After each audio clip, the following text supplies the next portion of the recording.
Happy Tuesday, everyone. We are back once again for weekly Vetted VA Live. I am joined, as always, by three experts. We have a realtor. We haven't had a realtor in a few weeks here. I actually had to put out a bat call for one of our vetted realtors this week because for whatever reason, they've been busy doing other things. But today's topic is a really important one. We're talking about who you work with matters. So if you're a veteran here, we're going to talk specifically related to the VA process, why it's even more important. But even if you're not a veteran, or you're looking at just a standard loan, we're going to go through how and why to vet your professionals on both sides of it. So we're going to go through that. I'm actually going to ask each of our mortgage loan originators here what is important for you to look for in your realtor. And then we'll get a little feedback from our realtor, Melissa. And then we'll also go the other way and have Melissa tell us what is really important for you to look for in a mortgage originator, and we'll all kind of chime in and go through that. Most importantly, every week here, we are here to answer your questions. 24 hours a day, 7 days a week, you can go out to the Facebook group and post your questions and get them answered in a text format. Sometimes you even get a video response, but here we have live video and three experts to bat around any question you have. So just throw your questions over there in the comments if you have any, and we'll be happy to go through them with you. So just go around the horn real quick here. On the top row with me, we've got Mike Payne in Tampa, Florida. So on the bottom right corner of the country, we've got Jerry Avila really close to me here in Peoria, Arizona. And the three of us are all mortgage loan originators. And Melissa Ashcraft is in Dallas, Fort Worth, and is our resident real estate expert for tonight. So with that, Mike, why don't you kick us off? And actually, let's start with the broader idea. Why do you think it's important? We get everything's kind of been commoditized. You see ads for loan officers, ads for realtors, Redfin, Zillow, everything up there saying, we can do your real estate, we can do your mortgage. Why is it important that you're selective in who you work with? There's one main reason is number one, they have to work for you and help you get into the home that you're looking for. They have to be able to communicate with you and know what properties they're looking at and what you can and can't do with the loan and being able to get into a home. Go ahead. No, I was going to say, so Jerry, specifically to VA loans, to VA borrowers looking to get into a home, I'm almost gonna put words in your mouth. Why do you think it's even more important that you're particular about who you work with and verify that they have experience in working with the program? Just simply the simple fact that when you meet someone, you kind of get a hint right away whether or not they're going to be knowledgeable or not about a certain subject based off just their dialogue, right? And so a lot of times you want to have that confidence, you want to have that just assurance that you know that loan or that home purchase is going to go through, and that you have somebody that's actually going to be there to give you that support, give you that encouragement through the process, because it is a stressful one at times. And really what we're out there to do is provide that support, provide that knowledge, and provide that direction for the consumer. And so I think that at the end of the day, that's why it's important to work with somebody who's experienced, because they're going to be the ones guiding you through that process. And if they have the experience, then you'll have a much better experience in the process. We talk regularly that your house, for most people, is the biggest purchase they're ever going to make, their most valuable asset. The mortgage is the biggest debt they're ever going to take on.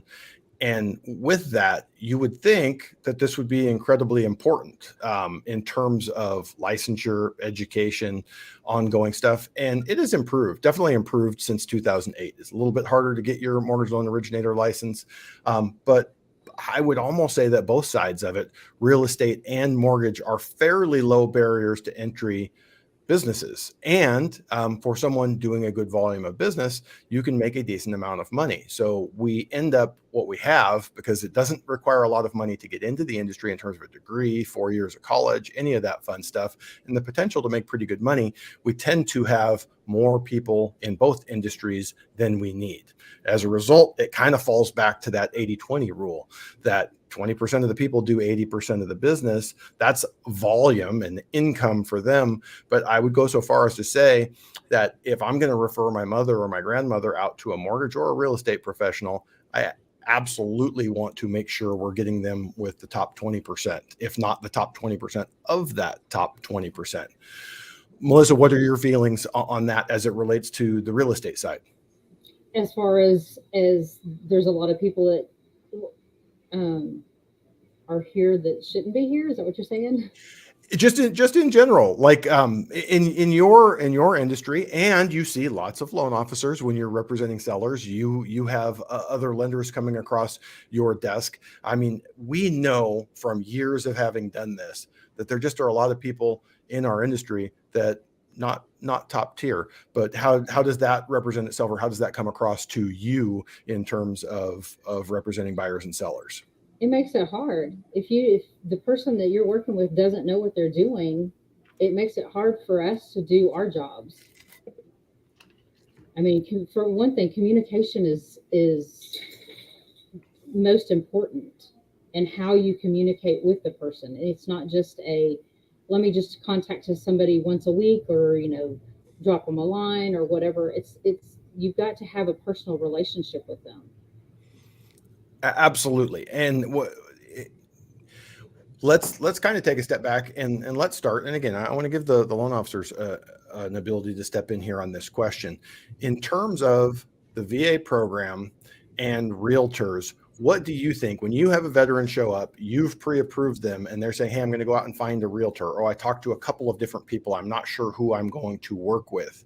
Mike, what do you advise them on what is important when they're looking at their criteria for selecting a real estate professional? What do you think comes to the top of the list for a veteran looking for real estate representation? Are they experienced in doing VA loans, and are they a very good communicator? Typically, I will try to call the real estate agent and talk to them and get a feel for what they know about the VA loan, and try to help guide them through it. And I will also give my opinion to the borrower who's borrowing the money. But if they're not educated enough, if they're willing to, if they're an experienced agent and just haven't done a lot of VA loans, then we work together as a team. But you're looking for someone that communicates with you very well and is willing to do the work, because a lot of people aren't willing to just pick up the phone, make those calls, figure out what needs to be done. And that happens pretty often. When we have a VA buyer, it's not uncommon that I do have a realtor that they're working with, tied to, that they're very happy with, that you can tell is a very good realtor. And a lot of times they'll call up and just say, hey, I don't do a lot of VA purchases. I think I know X, Y, and Z. Is that correct? Anything else you think I should know? Anything else I should know about that borrower? Jerry, how does that match up with your experience with working with realtors that maybe a borrower found on their own, and what they're seeing, what their level of experience is with the VA program? Yeah, I think just kind of following along with where Mike kind of was going with it is that, one of the things that I like to do all the time is ask them questions about, like, okay, when was the last 12 months that you did in the last 12 months, how many veterans did you help, right? What kind of result, did you have with those? Did any of those fall out? Did you ever experience Tidewater? You go into these conversations, and sometimes if somebody's brand new or newer to the industry, you get that sense that if the borrower really likes to work with them, like, the last thing I'm going to want to do is try to say, well, you know what, I'm a little weary here, go that way. Because at the end of the day is one, that person's work towards building that relationship. And as long as the individual that's helping here, and so in this particular case, the realtor, is open to receive direction and receive information and not be overly critical, and not be like freaking out in the moment the word Tidewater pops up. Those are the kind of things that me personally, always warning the veteran consumer that is working with me that, hey, you know what? they may or may not have the experience that you need on your side, but we can make it work. Or they have the experience and that just gives you that full on confidence that you're going to just get everything popping right away, right? There's people that you can get that you'll get in contract within a week and consistently that's how they work. There's others that, need some time because they're still building their negotiation skills. So all of that stuff comes into play. And those are the topics that I usually have in conversation with them.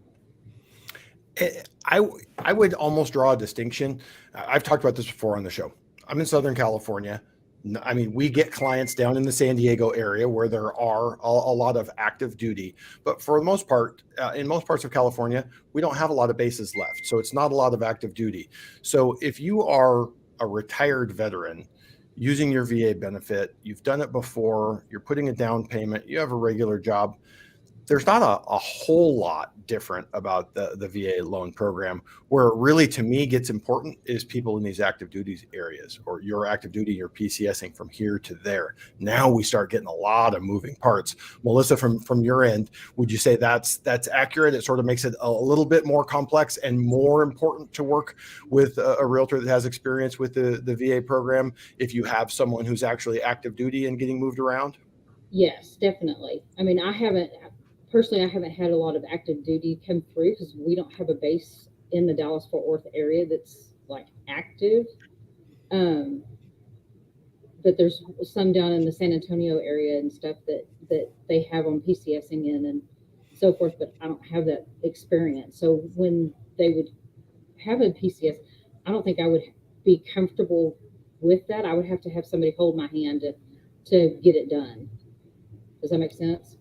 Absolutely. So yeah, there's a lot of moving parts to it.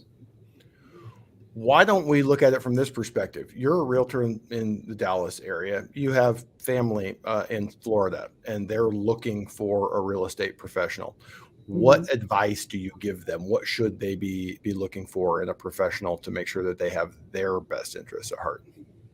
Make sure that they're going to work for them. Ask them if they do both sides to the deal. I personally don't think that's a good thing. I think that a buyer should have their own realtor and a listing agent should have their own. I don't think it should be a combination of both. Call and talk to the agents that they're looking at. Make sure that they interview 2 or 3 different people and go from there. One of the things that I think all 3 of you mentioned at this point is communication, and that applies equally well to the mortgage or the real estate side. Mike, in terms of communication, what do we mean by that when you're talking about communication? It can mean different things to different people. It can mean different things in different situations. It can be different from the realtor or the mortgage professional talking to the borrower. It can be the mortgage professional and the realtor talking and communicating with each other and communicating with third parties like an underwriter or escrow or whatnot. But what do you mean when you're saying that the communication is important?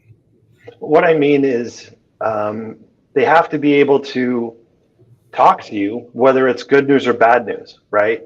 So if you got bad news on a property and someone's going to say, well, I don't want to tell them that there's termite damage, I'm just going to call them later or send them an email.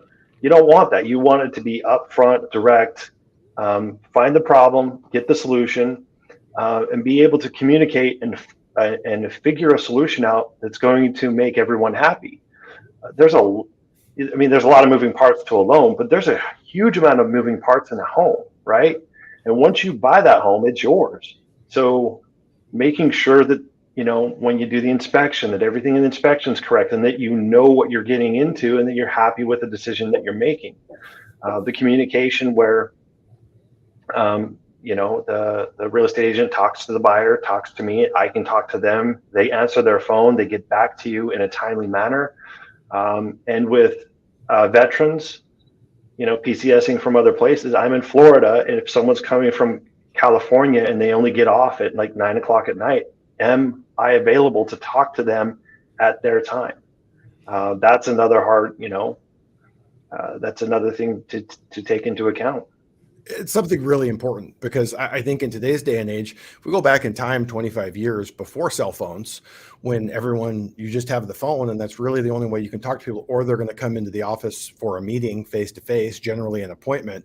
Jerry, how does that vary today when we have text, email, we got instant messenger, whether it's Facebook message, a DM on Instagram? How important is it for you to have that conversation up front with a prospective client, with realtors that maybe you've worked with in the past, maybe you haven't worked with? How do you go about setting those expectations of what everyone can and should expect from you? Sure. Actually, that's I love that point that we're having right now with that, just because this is something that I consistently do when I am talking to someone. Right? It's I need to understand where this particular realtor is coming from. Their what their experience has been with other lenders, and what their communication style is like. Do they prefer text? Do they prefer calls? Do they prefer emails? Are they going to be responsive? So if you're the most responsive on a call, then let me call you, right? Because at the end of the day, I need to get a hold of you because I need answers. I may need something, you may need something. I may need to communicate that you need something as quickly as possible. And that's not going to flow if that conversation cannot be quick to go back and forth, right? There has to be reciprocal interaction there. And basically not be an area where we're hunting you down or that the realtor's hunting us down. At the end of the day, we have to really set the table right at the beginning and say, hey, look, I'm here to support you. I'm going to be available regardless of what the circumstances are. I'm not going to be the one hiding. You know what I mean? Like, set that tone right away. Let them know I'm not going anywhere, guys. Like, I'm here for you. When I say I got your six, I really mean it. Like, I'm right there behind you. And so at the end of the day, that's what becomes I think the more crucial point of conversation when we're talking not just with the consumer, but then with the realtor and then all of us together. So what I like to do is then say, hey, are you guys comfortable with putting us on a group chat? Because at the end of the day, nobody can hide from that group chat. The consumer can see it, and the realtor can see it. I can see it. No excuses on why somebody cannot respond. And so a lot of times that those are some of the little things that we can learn to do and develop in order to make sure that communication stays clear and open. Absolutely. That just understanding what everyone's preferred method of communication. The funny thing is some people don't know. They'll say, oh no, I'm great on email. And you find out you send them an email and it's 6 or 8 hours before they get home at night and check it. And you're like, well, you should have just texted me. I have my phone with me all day. So it is important. We as professionals, we learn that throughout the process. You start to see, if I email someone, I get an answer back in 6 or 8 hours. If I text someone, I get an answer within the hour. And you know which route. And you also know the funny thing is, especially younger millennial buyers, a lot of them, this isn't a knock because it can be awesome. I have a client right now. I think I've had like 3 or 4 phone conversations, but we have 10 texts a day. He is responsive. I send him a text. I'm going to get an answer back in 5 minutes. And same thing. It works great for me. You can just shoot quick messages. He's at work, can't pick up the phone. So for him, that's best. Melissa, how about in terms of communication, in terms of communicating with mortgage professionals, with escrow companies, title companies, appraisers? How would a buyer know what to expect out of you? Or do you have a conversation up front just saying, hey, here's how I like to communicate both with you and with other professionals throughout the process? Me personally, I try to do it up front. I like to have that conversation that, hey, I'm available all the time. I have my grandkids on Tuesdays and Thursdays. So sometimes that's going to be a little hard for me to answer those phone calls, but shoot me a text and I can answer whatever immediately. A lot of times realtors will have an issue just picking up the phone and answering it for whatever reason. That to me is a big issue as far as communicating with your buyers. They need to know what's going on. The lenders need to know what's going on. You need to pick up your phone. And I think that's a question. We talk about what are some of the things you should be asking. If you're interviewing realtors, if you're interviewing mortgage professionals, hey, if I call you, how likely are you to pick up? If you don't pick up, what should be my expectation in when I can hear back from you? Because the reality is all of us are on and off the phone a lot. There's 5 times a day that I do not get to answer a call because I'm on another call. but we're going to get back to you within 15 minutes, 20 minutes, whatever that number is. But the funny thing is, you guys, you probably hear the same thing I do. You'll call someone, and there are coaching programs out there that say, hey, do this. Say, hey, I'm not available. If I don't answer, leave a message. I'm going to return messages at 11 a.m. and at 4 p.m. Like, oh, okay. It's a hard business to operate that way. You were shaking your head, Melissa. What are your thoughts on that? My thought on that is, I mean, so the lender may have a question, or there may be something important. That timeline's not going to work to answer that, at 11 and 4. You need to be available, or, your buyer may need to know something. These contracts are time of essence. They have to be and have a certain amount of things in order, or you can lose your buyer's earnest money, or you could just lose the deal altogether. Absolutely. It's just automatically important. I would just say my best advice is on the front end, you hopefully know yourself and how you like to communicate and what your expectations are. Like Melissa just said, hey, I'm not available on these days because I'm watching my grandkids. I'm not unavailable, but I'm not as available. And I think for most of us, like, I try to take some time on Saturday and Sunday to do other things. It doesn't mean that I'm not working Saturday or Sunday. It means probably there's a 2, 3, 4 hour window each day that I won't be available, but text me. And if I'm available, I'm going to get back to you. But the only way you can know that is to have that conversation. Just like I'm saying that here, I'm sure you guys all kind of know what your calendar looks like through the week. If you play softball on Tuesday nights, let people know, hey, there might be a couple hours I'm not available.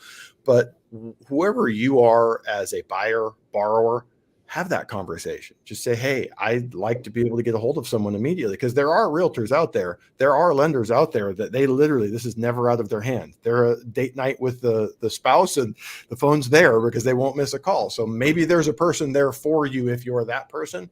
But I think most of us are pretty good at laying expectations and living up to them. I don't like things to linger around. If you have a question, I want to get your question answered.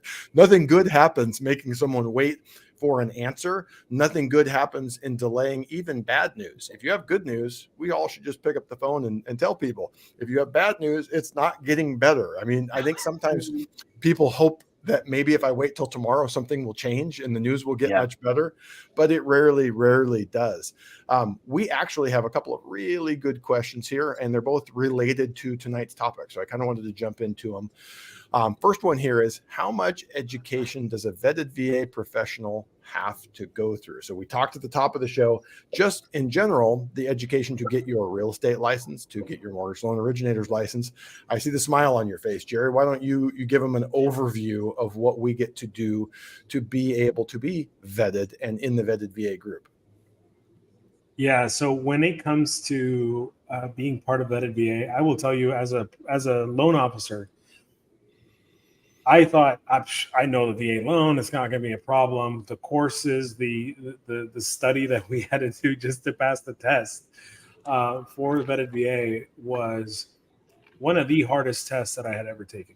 I remember when we first had it, it wasn't broken down the way it is right now. So I remember having to be on my laptop for 8 hours taking the test and then failing it, and then doing it again the next day and failing it, doing it again the next day, and saying, oh my God, like, I got to stop doing this. Like, I got to just really dig in here and read things line for line, so that way I'm not getting the wrong answers.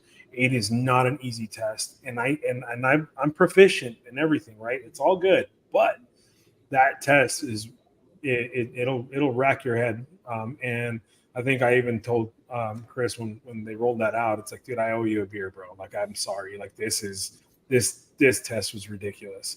And it just sets the table, because it really sets apart those who really know and care and want to learn and want to make sure that they know the things accurately and how to find the site and source in order to be able to provide the best service that they can for a veteran. And so that test alone was really just one of the hardest parts of it. And then all the additional courses that we take online that they give us, like, those are all again, to help support and help understand how to better provide that value for that veteran. So at the end of the day, it's like we still have to take tests just to be here. And because at the end of the day, we, what do they say? Iron sharpens iron. We're all here together, and we all contribute to this group. And at the end of the day, that's what we're here for. I think that piece that you said there, iron sharpens iron, that's almost the front end, the testing. Chris designed it, just so you guys know, it covers all aspects of the VA handbook. You need to know everything, like literally A to Z. Nothing in there does it not cover. And I'll probably blow you guys' minds. It's an open book test. And people go, oh, how hard is an open book test? And we're going, Jerry, I bragged at the beginning of the show that Jerry likes to show how smart he is here by answering questions. And he just told us he failed an open book test. Maybe Jerry's dumb. And you're like, no, Jerry's not dumb. That tells you how hard that test is. Very few. I would love to know if anyone's ever got through without failing any of the sections of it.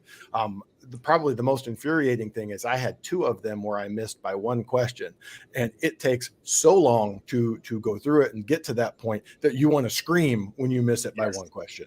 There were people who actually passed 2 of those tests. Once they broke them into 3, there was 2 people that passed those tests. I can't remember who they were. I just remember they were realtors, and it's like, how are they passing it like so simply? It's just like we're running right through it. But it was because, again, we have preconceived notions and understanding and things that we've learned through our experience, right? And so at the end, it was using that during the test to be like, oh, I know the answer to that.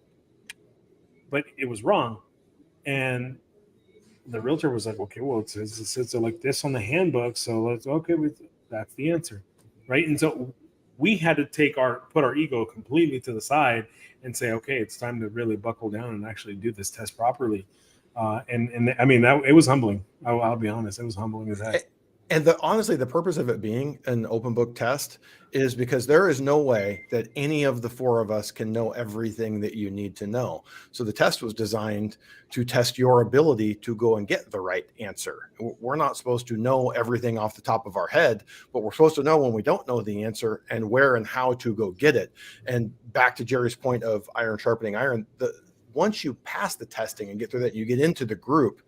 Just the transfer of knowledge inside of the group, whether it's seeing other people's answers in the open Facebook group where you guys are, or people asking one another in our Facebook chats on the back end. You're just seeing things that the VA handbook is funny in that it's not super detailed. For as much as it covers, there's not a lot of information there. If you printed the whole thing out, it's probably about a 1/10 as thick as you would expect it to be. So being able to fill in the gaps and know where the gray areas are, and even know how to reach out to the regional loan centers and get clarification and get things seen. They are very good about seeing things in the favor of the veteran. You just have to know how to present the entire and accurate case to them in a way that they can see that.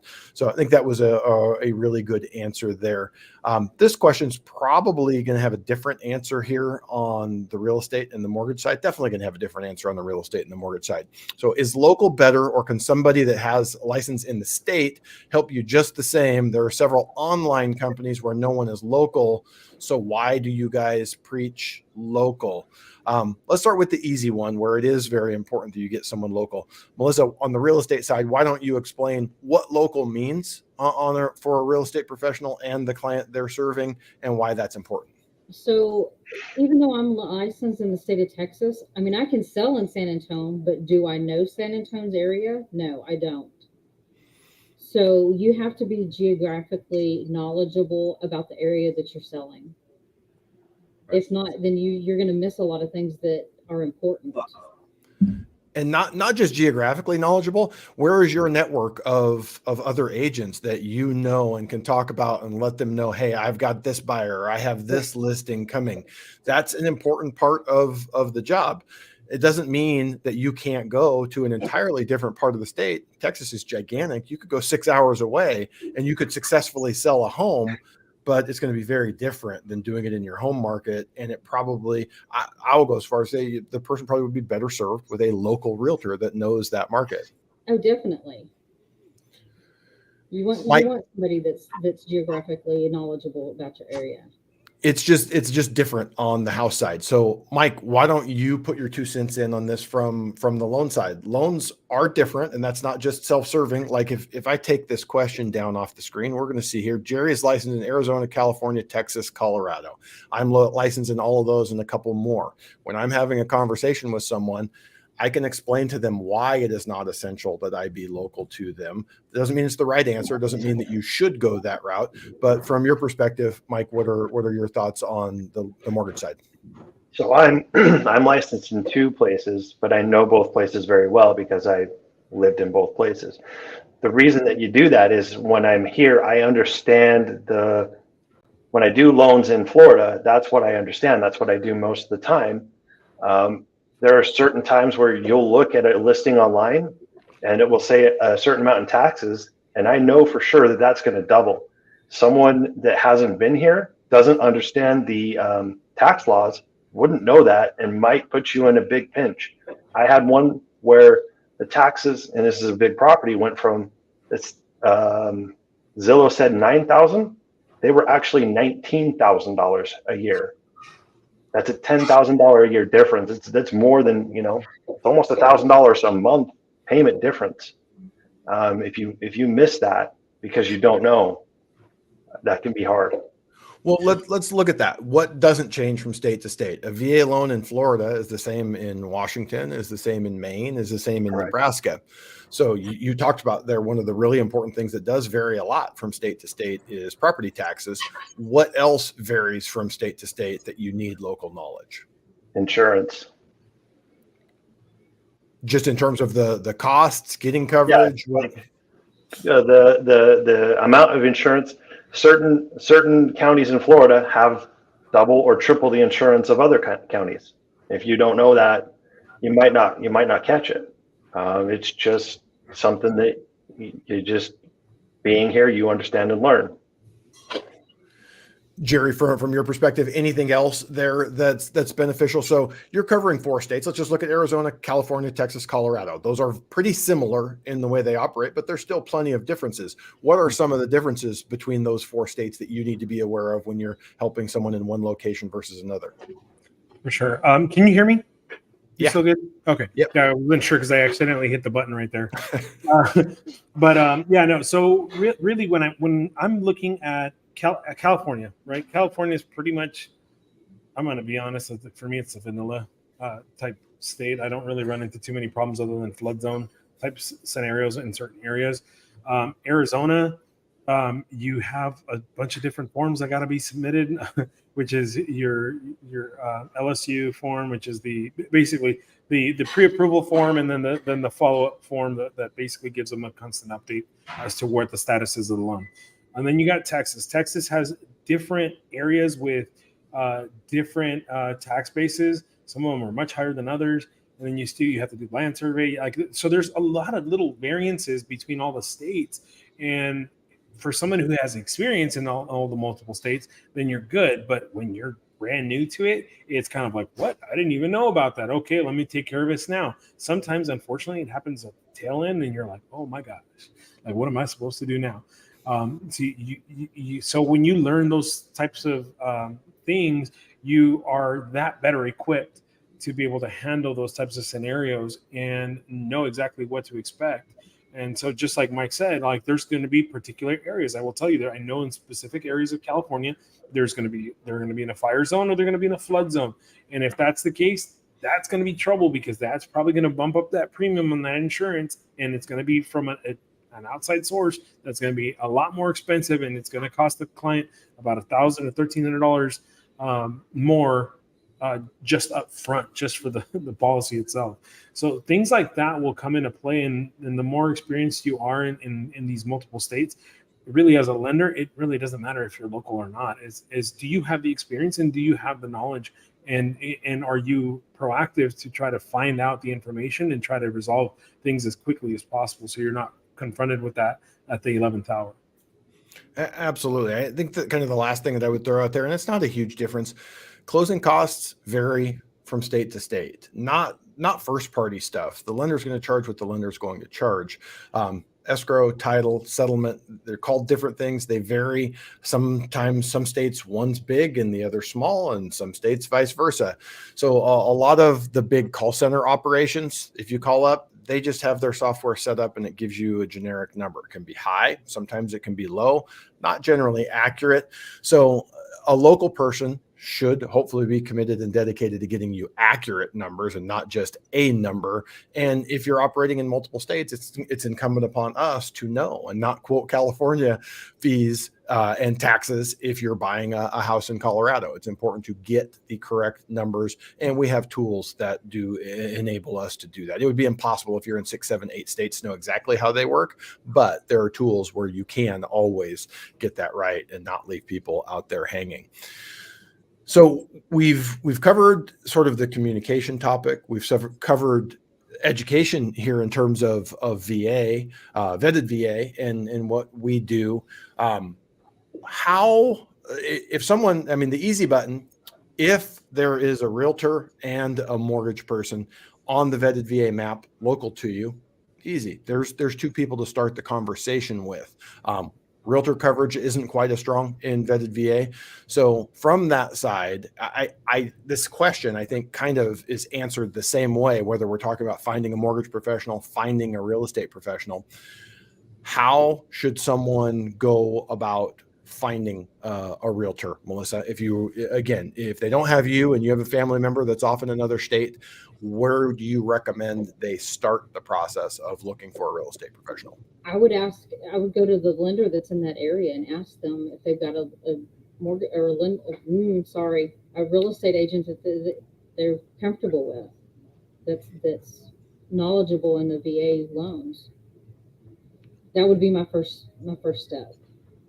Mike, any ideas beyond that? So, and we talk here, and we're talking here that it's important to have a couple of conversations. To me, whether you're talking to a realtor or a mortgage person, if you only talk to one, you could be talking to the best, you could be talking to the worst, and you have no idea because you have no frame of reference. You just go, it was a nice conversation. I like that person. But if someone's out looking for a couple of mortgage people, a couple of realtors to talk to, besides checking with another professional, a realtor or a mortgage person, and asking who they like, what would you advise? Ask your friends and family who they've used in the past. If you've got a good, history on that could be it. But typically, I just pick up the phone and call. If call them and talk to them, see what their communication's like. But as far as finding them, I'm with Melissa. I'd call a mortgage professional in the area and just see, because we're more likely to work with them and know if that person is going to communicate and work back with the client. And that first call and that first outreach is a really good test.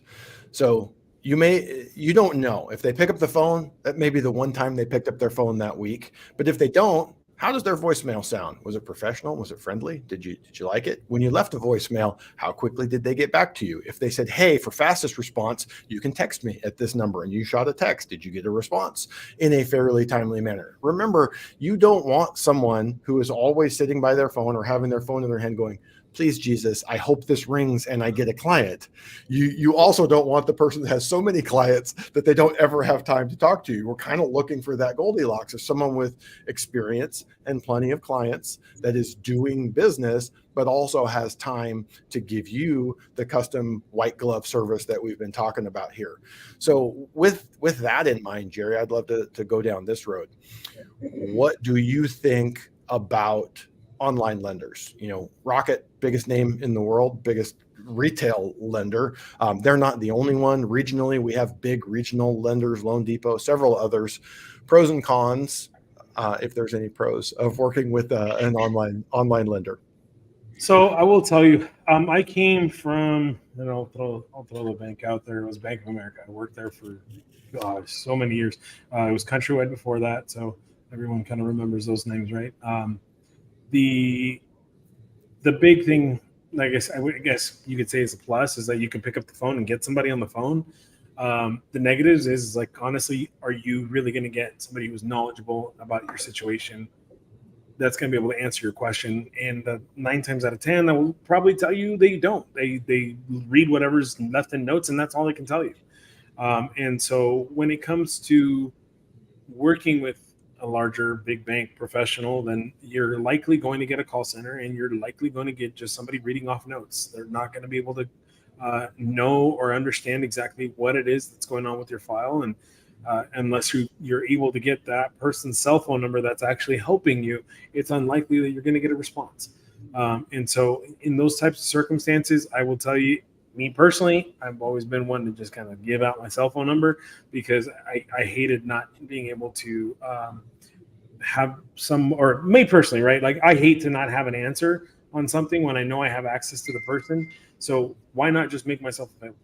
But again, not everybody's like that, especially in the larger banks. So for me, it's crucial that you have somebody you can communicate with, and that's not likely going to happen typically with a big bank.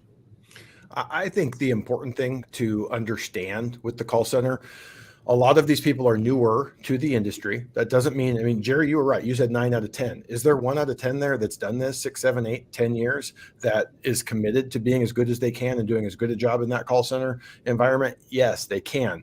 But before we jumped on the show here, Mike and I were talking. I have a client that she's a shopper. We knew she was going to shop. She was going to check multiple lenders. She got one of the most egregiously lying quotes I've ever seen. I just told her, I said, if you had an 800 credit score and you were looking to do a rate and term refinance, not cash out, your rate wouldn't be that. So I'm sorry, there's no lender giving that. But more importantly, the other quote that she got was from a call center, and she has a very unique situation that fits the guidelines, but most lenders will not do it. They just aren't comfortable with it. So I had gone to 30 lenders that were approved with, and we had a grand total of 3 that were good with it.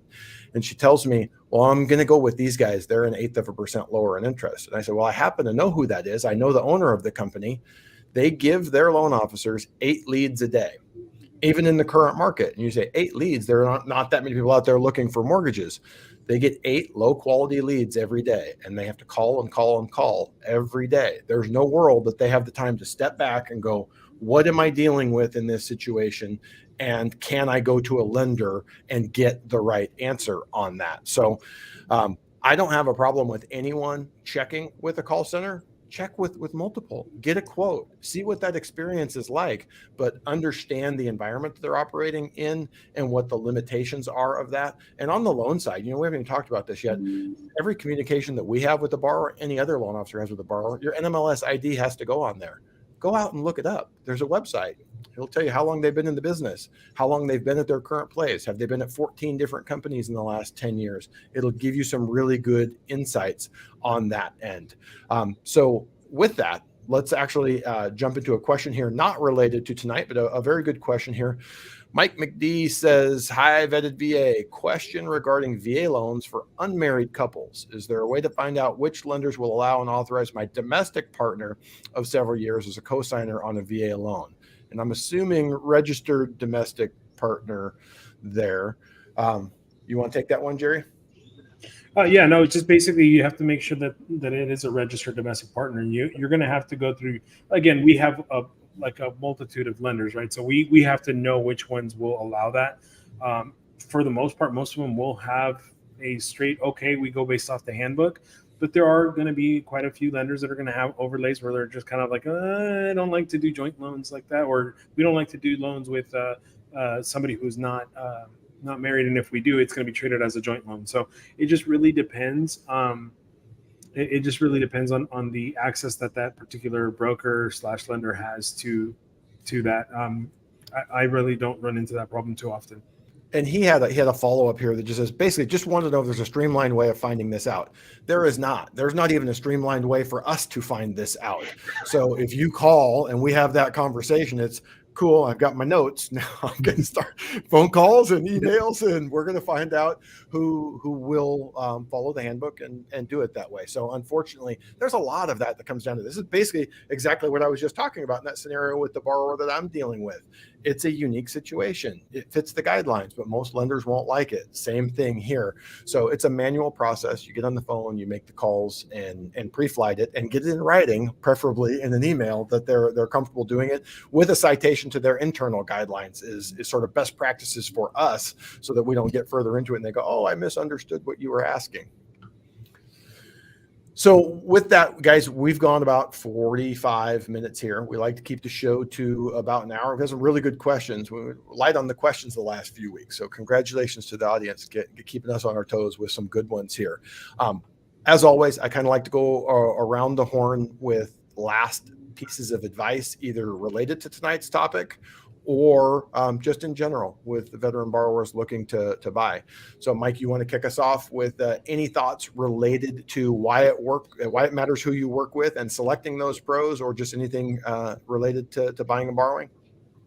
No, just, call around, give multiple quotes. If you're calling a call center, call a broker, someone that is a little bit more specialized.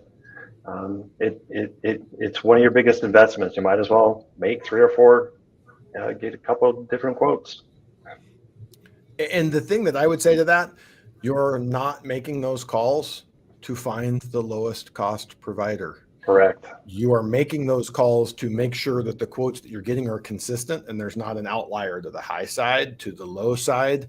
And then of the legit lenders that you've had good conversations with and feel like are going to best serve you, this is a big purchase. And things can and do change throughout the process. And you will have a very different experience from one lender to the next, from one realtor to the next. So I would just strongly caution against making that selection based solely on price. We did the show last week on your complete guide to the loan estimate and comparing quotes from multiple different lenders.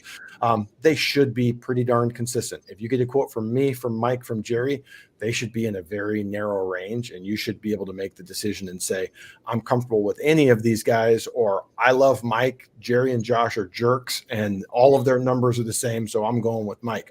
It really should come down to that. You're going to click with someone and you're going to feel good about it, and their numbers are in line. But if you only called one of us, we could have a rate 1% above the market. You wouldn't know. Or we could quote you 1% below the market and go, oh, hey, sorry, you got a property rates have gone up. So having multiple points of reference is really important. Jerry, what are your thoughts related to picking pros? So basically, I always like to tell the veteran consumer to please just go with who you feel most comfortable with. I mean, at the end of the day, like you said, we're all priced about the same. We're all going to have the same level of cost, the same level of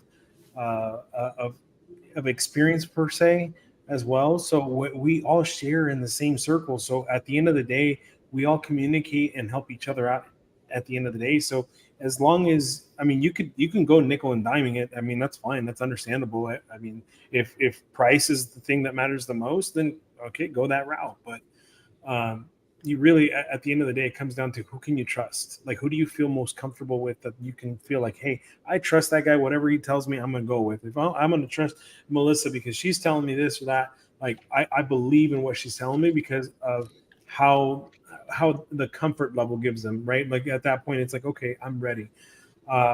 And so at the end of the day, it really just feels like, what is the feeling like? Do you feel like you question that lender? Because if you do, it's probably not the best fit. If you're doubting everything that they're saying, just don't even bother, because at the end of the day, it's going to be a bad experience, not just for you, but it's probably going to be a bad experience for them as well. Because I will tell you, just my personal experience, if I've had a bad experience with a consumer that just does not trust the word that I'm saying, I let them know. It's like, hey, look, please, like if you want to, go shop it, go elsewhere. I'm not going to hold you to stay with me because I can already feel that there's not trust there. And if that's the case, then I don't know if you're going to walk away tomorrow, right? And I'd rather you walk away now at the beginning while you still have time than walk away when we're 2-3 weeks into the process and we're about to close and now you want to walk away. So it's just one of those things. It's just respect for people's time and effort as well. The consumer may be putting in that time and effort to just have that conversation as well. With multiple lenders up front, which is why it's important to do that.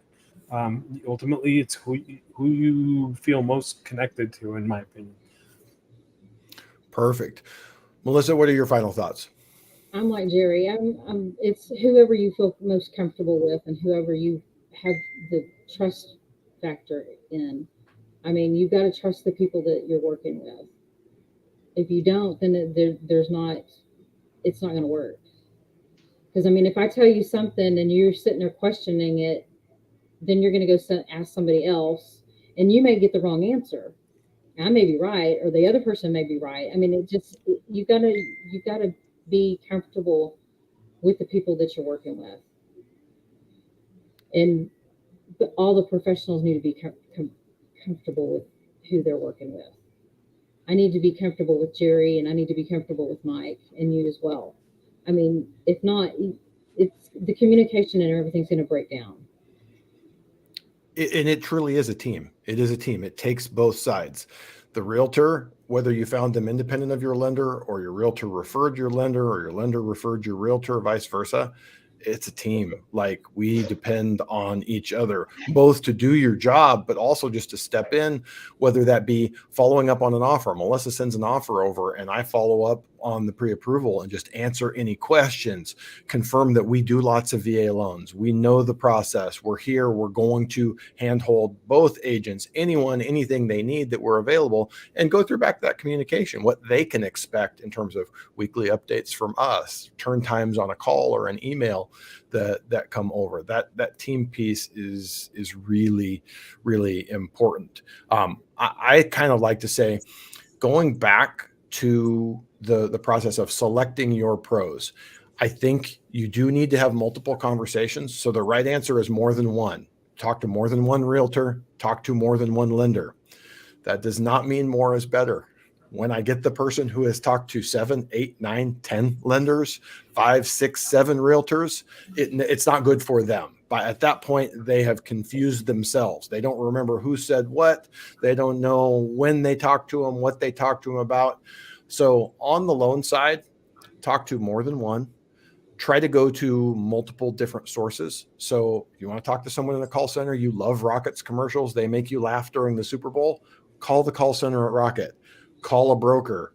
Go check with the people at your bank when you step in. Believe it or not, I mean, it's never going to be the greatest level of service and expertise, but sometimes these local banks will have amazing terms. You're getting a jumbo loan and you're saving 0.5%. It may be worth it to you. So check multiple sources, check more than one person, so you have those checks and balances. And same thing on the real estate side. You're not as much comparing pricing with the realtor, but compare that process, your feel, the conversation. There are amazing realtors out there that if you don't click with them, it doesn't matter. You're not going to have a fun process. If you're buying a house, you're in a car with them regularly, you're on the phone with them regularly. We don't all get along. The 4 of us probably wouldn't be the best friends out in the real world. Doesn't make anyone here bad. It just means we click with who we click with. So have enough conversations that you feel like, hey, this is a good fit for me, and be clear about what your expectations are. And really, as a buyer, as a borrower, your main expectations are going to relate to communication. When can I expect to hear back from you?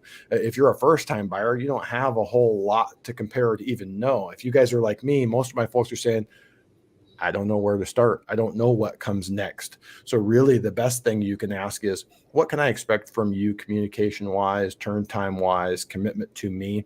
On the real estate side, if you're talking about when we go out, if I find a house, are you going to show it to me? Do you have a showing agent that's going to show it to me? How long do we have to wait? The market is different than it was 3 years ago, but it used to be, you had to be at that house in like 5 minutes. So big picture, there's a lot to be aware of, but just have your crucial conversations hat on and be comfortable asking the tough questions up front rather than later on in the process.